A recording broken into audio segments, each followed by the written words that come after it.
ତମେ ଭାବୁନ ଯେ ବିଧାୟକ ଦରମା ବଢିବା କଥା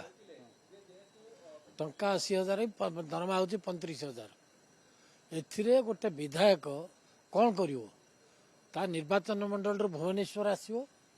ତା ନିର୍ବାଚନ ମଣ୍ଡଳୀ ସାରା ବୁଲିବ ଆଜି ଗଣେଶ ପୂଜା କାଲି ଅଷ୍ଟପ୍ରହରୀ ପରଦିନ ବାହାଘର ତା ପରଦିନ ବ୍ରତଘର ତା ଉତ୍ତରୁ ସଂଗଠନ ଆଜି ଭୋଜି କାଲି ଭାତ ଏସବୁ କେମିତି କରିବ କ'ଣ ଲୋକଙ୍କ ପାଇଁ ତ କରୁଛି ନା ଗୋଟେ ବିଧାୟକ ତାର ଅବସ୍ଥା ତ ଦୟନୀୟ ଅବସ୍ଥା ବର୍ତ୍ତମାନ ପୂର୍ବତନ ବିଧାୟକ ମଧ୍ୟ ଅତି ଦୟନୀୟ ଅବସ୍ଥା